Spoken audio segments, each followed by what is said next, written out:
नून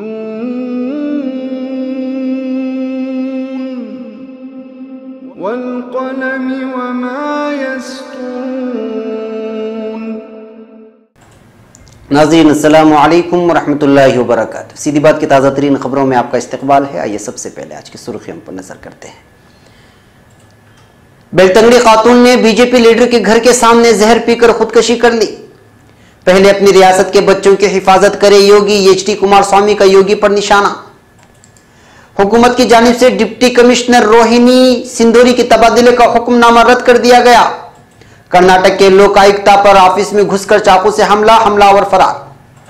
गुजरात में परवीन तोगड़िया की कार को ट्रक ने मारी टक्कर, वीएचपी लीडर ने कहा मेरे कत्ल की थी साजिश। असेंबली में सीएम योगी ने कहा मुझे हिंदू होने पर फख्र है, ईद नहीं मना पाऊंगा। मुजस्समों के तोड़फोड़ के वाकयात से वजीर आजम नाराज, वजारत दाखिला ने दी सख्त कार्रवाई की हिदायत। पेरियार के मुजस्समे पर हमले के बाद तमिलनाडु के कोयम्बटूर में अब बीजेपी दफ्तर पर फेंका गया पेट्रोल बम। भारत दूसरे एटमी आपदोस पर काम कर रहा है, जल्द मुतारिफ करवाएगा अमेरिका। ट्रंप इंतजामिया को एक और झटका, सदर ट्रंप के इक्तिसादी मुशीर भी साथ छोड़ गए। दहशतगर्दों के सरबराहों का पीछा नहीं छोड़ेंगे, सफ़े हस्ती से मिटाकर ही दम लेंगे, तुर्की का बयान। हमारी मिसाइल पैदावार में 3 गुना इजाफा हुआ है, ईरानी पासदारान इनकलाब का बयान। नाज़रीन अस्सलामु अलैकुम वरहमतुल्लाहि वबरकातुहू। सीधी बात की ताज़ा तरीन खबरों में आपका इस्तकबाल है। मैं अंसार अजीज नदवी आज की खबरों की तफसीलात के साथ आपकी खिदमत में हाजिर हूँ। पहली खबर बेलतंगड़ी से। यहाँ पेश है एक अंदोहनाक वारदात में एक खातून ने खुदकुशी के लिए बीजेपी के लीडर का घर चुना है। इत्तलाआत के मुताबिक महलूक खातून की शनाख्त लक्ष्मी बेलतंगड़ी की हैसियत से कर ली गई है। एक कल रात ओबैया गौड़ा नामी बीजेपी के घर के सामने पहुंची और जहर पीकर खुदकुशी कर ली। खुदकुशी की वजूहात सामने नहीं आई हैं। धर्मस्थला पुलिस थाने में मामला दर्ज कर लिया गया है। अब खबर मैंगलोर से। बीजेपी की जानिब से कर्नाटक में जन सुरक्षा यानी आवाम की हिफाजत के नाम से चलाई जा रही रैली को निशाने पर लेते हुए आज जेडीएस के लीडर कुमारस्वामी ने यूपी के वजीर आला योगी पर मैंगलोर में निशाना साधा है। उन्होंने मैंगलोर में मुनक्किदा एक प्रेस कॉन्फ्रेंस में बात करते हुए कहा कि योगी को अपनी रियासत के अस्पताल में दाखिल बच्चों की हिफाजत नहीं कर पाए तो यहाँ कर्नाटक में किसकी रक्षा करेंगे। उन्होंने मशवरा दिया कि पहले वो अपने इलाके के लोगों की हिफाजत का बंदोबस्त करें। उन्होंने कहा कि रियासती बीजेपी लीडरान में कोई ऐसा बचा नहीं है कि वो सियासी मुकाबला कर सके, इसलिए दीगर रियासतों से बीजेपी लीडरान रियासत में लाए जा रहे हैं। साहिली इलाकों में बीजेपी हो या कांग्रेस, उन्होंने कोई तरक्याती काम नहीं किए, बल्कि दोनों फिरकावारियत के लिए इस इलाके को इस्तेमाल में ला रही है। उन्होंने इल्ज़ाम लगाया कि यहाँ जिन नौजवानों के कत्ल हुए हैं इसमें कांग्रेस का भी हाथ है। यहाँ हिंदू मुसलमानों के कत्ल को सियासी रंग देकर उससे फ़ायदा उठाने की कोशिश बीजेपी और कांग्रेस कर रही है। कोई भी तरक्यात के सिलसिले में बात नहीं कर पा रहे। इस तरह का इल्ज़ाम यहाँ कुमारस्वामी ने लगाया है। मलहूज रहे कि वो इस वक्त साहिली पट्टी के इलाकों के दौरे पर है। अब खबर बेंगलुरु से। रियासत कर्नाटक की जानिब से रोहिणी सिंधूरी डिप्टी कमिश्नर समेत अफसरान को तबादले किए जाने के हुक्मनामे पर रियासत में खूब सियासी हंगामा हुआ था। बीजेपी और जेडीएस की जानिब से एहतजाजात भी हुए थे। इलेक्शन कमीशन की जानिब से एतराज के बाद अब रियासती हुकूमत ने डिप्टी कमिश्नर रोहिणी सिंधूरी समेत 4 अफसरान के तबादले के हुक्म को वापस ले लिया है। अब खबर बेंगलुरु से। कर्नाटक के लोकायुक्ता जस्टिस पी विश्वनाथ शेट्टी पर उनके ही चैम्बर में एक शख्स ने हमला कर दिया है। मौसूला इत्तलाआत के मुताबिक उनके सीने पर चाकू से 3 मरतबा हमला किया गया। हमलावर की शनाख्त तेजस शर्मा के तौर पर हुई है और उसे गिरफ्तार कर लिया गया है। शेट्टी को संगीन तौर पर जख्मी हालत में मल्ल्या अस्पताल में दाखिल कराया गया, जहां उनकी हालत खतरे से बाहर बताई जा रही है। लोकायुक्ता ऑफिस के जराये के मुताबिक हमलावर एक केस के सिलसिले में यहाँ आया था और उसने शेट्टी पर हमला कर दिया। कर्नाटक के वजीर दाखिला आर रामलिंगा रेड्डी ने बताया कि फिलहाल उनके पास हमलावर के बारे में ज्यादा तफसीलात नहीं है। उन्होंने मीडिया से कहा कि हमें नहीं मालूम कि उसने ऐसा क्यों किया, हमें यह भी नहीं मालूम कि उसने लोकायुक्ता से मिलने के लिए वक्त लिया था या नहीं। पुलिस उससे पूछगछ कर रही है। मल्ल्या अस्पताल से मौसूला इत्तलात के मुताबिक शेट्टी की हालत खतरे से बाहर है। वजीर आला सिद्धारामैया भी उनकी इयादत के लिए अस्पताल पहुंचे। Police commissioner T Sunil Kumar ने वजीर आला को वाकये की मालूमात फराहम कराई। बेंगलुरु के एक पुलिस अफसर ने न्यूज 18 को बताया कि तेजस शर्मा बदउनवानी से वाबस्ता एक केस के सिलसिले में दोपहर 1:30 बजे यहाँ आया था। चैम्बर में दाखिल होते ही उसने लोकायुक्ता पर हमला कर दिया। लोक आयुक्त ऑफिस में दाखिल होने से पहले उसने विजिटर बुक में भी एंट्री की थी। जराये ने दावा किया कि शर्मा बदउनवानी से वाबस्ता 18 मामलात की मालूमात हासिल करने के लिए वहां पहुंचा था। वहीं दूसरी तरफ हमले को लेकर सियासत भी शुरू हो गई है।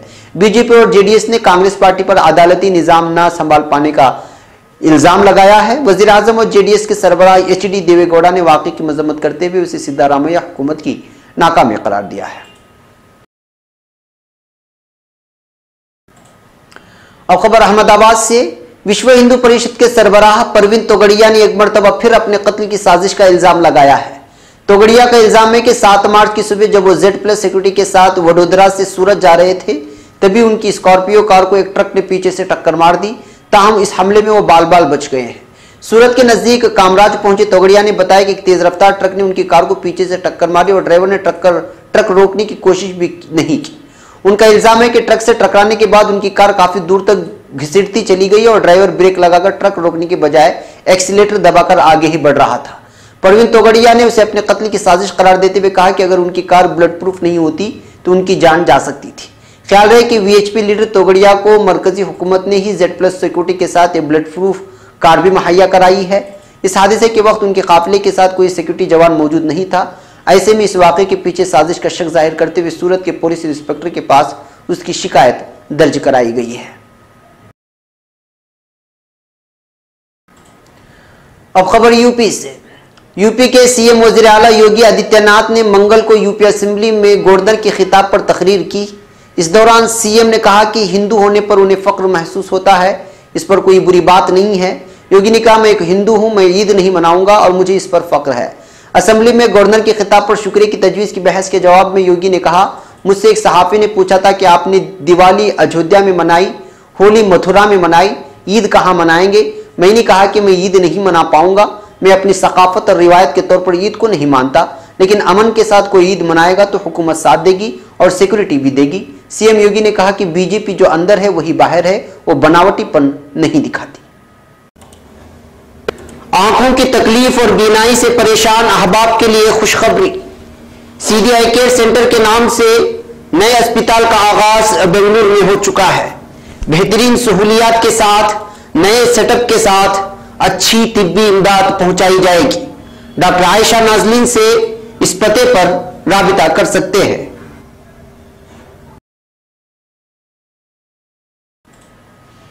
अब खबर नई दिल्ली से। वजीर आजम नरेंद्र मोदी ने मुल्क के कुछ हिस्सों में तोड़फोड़ के वाकयात की सख्त मजम्मत करते हुए कहा है कि उनमें मुलव्वस अफराद के खिलाफ सख्त कार्रवाई की जाएगी। वजीर आजम ने दफ्तर पीएमओ के मुताबिक कुछ मकामात पर मुजस्समों की गिराए जाने के वाकयात के बाद वजीर आजम ने वजीर दाखिला राजनाथ सिंह से बात की और इन वाकयात पर सख्त नाराजगी जाहिर की है। इसके पेश नज़र वजारत दाखिला ने तोड़फोड़ के वाकयात को संजीदगी से लेते हुए रियासती हुकूमतों से ऐसे वाकयात को रोकने के लिए तमाम ज़रूरी इक़दाम करने को कहा है। वजारत ने उसके साथ ही कहा कि ऐसे वाकयात में मुलव्वस लोगों से सख्ती से निपटा जाएगा और उनके खिलाफ मुताल्लिका कानून की दफात के तहत कार्रवाई की जाएगी। वजारत दाखिला ने तोड़फोड़ के वाकयात को संजीदगी से लेते हुए रियासती हुकूमतों से ऐसे वाकयात को रोकने के लिए तमाम ज़रूरी इक़दाम करने को कहा है। काबिल ज़िक्र है कि त्रिपुरा में असेंबली इंतखाबात के नताइज आने के बाद कुछ मकामात पर कम्युनिस्ट रहनुमाओं के मुजस्समों की गिराए जाने और तोड़फोड़ के वाकयात की रिपोर्टें आई हैं। जनूबी त्रिपुरा के बेलोनिया सब डिवीजन में कुछ लोगों ने रूसी इनकलाब के हीरो व्लादिमीर लेनिन की मूर्ति को कल बुलडोजर से गिरा दिया था, जिसकी मुल्क भर में मजम्मत हो रही है। कल रात तमिलनाडु में भी एक मकाम पर समाजी मुस्लिम ईवी रामा स्वामी पैरार की मूर्ति को नुकसान पहुंचाया गया, जिसकी खूब मजम्मत की गई है। अब खबर चेन्नई से। तमिलनाडु के कोयमुत्तूर में भारतीय जनता पार्टी के दफ्तर पर पेट्रोल बम से हमला किए जाने की इत्तलात मौसूल हुई हैं। इस हमले में किसी की हलाकत की कोई इत्तला नहीं है। वाकये की मालूमात मिलने के बाद जाए हादसे पर पहुंची पुलिस ने तहकीकात शुरू कर दी है। ताहम फिलहाल किसी को गिरफ्तार नहीं किया गया है। इस वाकये की सीसीटीवी फुटेज भी सामने आई है, जिससे पता चला है कि 2 अफराद रात की तारीकी में आते हैं और बीजेपी के दफ्तर पर पेट्रोल बम फेंक कर वहां से भाग खड़े होते हैं। गनीमत यह रही कि बम हमले के वक्त बीजेपी दफ्तर के अंदर कोई कारकुन नहीं था। तमिलनाडु में इससे पहले मंगल को ही ईवी रामास्वामी यानी पेरियार की मूर्ति तोड़ दी गई थी। अब खबर वाशिंगटन से। अमेरिकी इंटेलिजेंस रिपोर्ट में इस अम्र का इंकिशाफ किया गया है कि भारत अपनी दूसरी एटमी आबदोज पर काम कर रहा है और जल्द ही इसे मुतारिफ करा देगा। बुध को अमेरिकी इंटेलिजेंस की जानिब से मुतालिका हुकाम की पेश की जाने वाली रिपोर्ट में इंकिशाफ किया गया कि भारत अपनी दूसरी एटमी आबदोश पर काम कर रहा है। भारत आलमी ताकत के तौर पर हैसियत मनवाना चाहता है और इसके लिए भारत अपनी एटमी ताकत को जरूरी समझता है। गैर मुल्की मीडिया रिपोर्ट्स के मुताबिक रिपोर्ट में बताया गया है कि भारत पहले एटमी आबदोश तैयार करके बहरिया के हवाले कर चुका है और जल्द ही दूसरी एटमी आबदोश भी बहरी फौज के हवाले कर दी जाएगी। भारत अपनी फौज को जदीद बनाने के लिए मुसलसल काम कर रहा है ताकि यह साबित कर सके कि वह अपने अंदरूनी मफादात के साथ साथ बहरी हिंद में मौजूद मफादात की हिफाजत कर सकता है और साथ वो ये भी जाहिर कर सके कि वो एशिया भर में सिफारती और माशी पहुंच भी रखता है। अब खबर वाशिंगटन से। अमेरिकी सदर डोनाल्ड ट्रंप के आला तरीन इख्तिसादी मुशीर ग्रेकोन अपने ओहदे को इस्तीफा दे चुके हैं।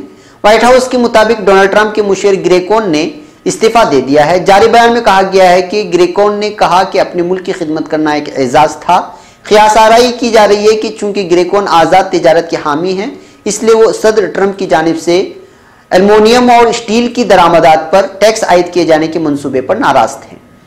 कोन अमेरिकी बैंक गोल्डमैन सिक्स बैंक के साबिक सदर भी रहे। उन्होंने गुज़िश्ता बरस डोनाल्ड ट्रंप की जानिब से टैक्सेस की मुद्द में की गई इस्लाहात में मदद भी की। ताहम ख्याल है कि ये दोनों ज्यादा करीब नहीं थे।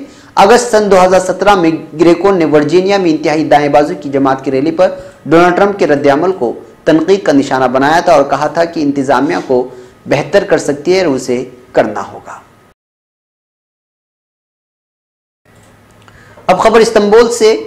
तुर्क वजीर खारिजा मेलू चावुश ओलू ने कहा है कि दहशतगर्द तंजीम पीकेके और पीवाईडी का नाम निहाज साबिक शरीक चेयरमैन साले मुस्लिम चाहे कहीं भी जाए हम उसका पीछा नहीं छोड़ेंगे। बुध को दारुल हुकूमत इस्तांबुल में मीडिया से गुफ्तगू करते हुए तुर्की के वजीर खारिजा ने कहा कि दहशतगर्द तंजीमों का पीछा नहीं छोड़ेंगे, उनको सफ़े हस्ती से मिटाकर ही दम लेंगे। तुर्क मीडिया रिपोर्ट्स के मुताबिक उन्होंने कहा कि दहशतगर्दों की सरगना साले मुस्लिम की तुर्की को हवालगी की कोशिश कर रहे हैं। उन्होंने कहा कि इस हवाले से जर्मनी में वजीर खारिजा सेगमार गेब्रियल से भी इस मौजू पर बातचीत की जाएगी। अब खबर बैरूत से। ईरानी पासदार इनकलाब के एक senior commander brigadier general Amir Ali हाजी ज़ादा का कहना है कि ईरान ने अपने मिसाइलों की पैदावार में 3 गुना इजाफा कर लिया है। ईरानी न्यूज़ एजेंसी फारस के मुताबिक बुध के रोज सामने आने वाले बयान में हाजीजादा ने इस मुद्दत का जिक्र नहीं किया जिसके दौरान इजाफा वाक़ हुआ। हाजीजादा का कहना है कि माजी में हमें बहुत से फरीकों के सामने अपने अफ़आल की वजाहत करना पड़ी थी, लेकिन अब मामला ऐसा नहीं रहा। सीनियर ईरानी कमांडर के मुताबिक ईरानी हुकूमत, पार्लियामेंट और दीगर अहदेदारान खासतौर पर ज़मीन से ज़मीन तक मार करने वाले मिसाइलों की ज़रूरत के हवाले से मुत्तफ़िक़ हैं। फ्रांसीसी वज़ीर ख़ारिजा जॉन एफ लोवरिया ने पीर के रोज़ ईरान का दौरा किया। इस दौरे का मकसद जौहरी माहदे के लिए एक बार फिर यूरोप की सपोर्ट बावर कराना थी। इस माहदे ने दुनिया के सामने तेहरान की मईशत के दरवाजे खोल दिए हैं। नाज़रीन, ये थी आज की ताज़ा तरीन खबरें। अगली ताज़ा तरीन खबरों के साथ फिर आपसे मुलाकात होगी। हमारी पूरी टीम को यहाँ पर इजाज़त दें। अस्सलामु अलैकुम व रहमतुल्लाहि व बरकातुहू।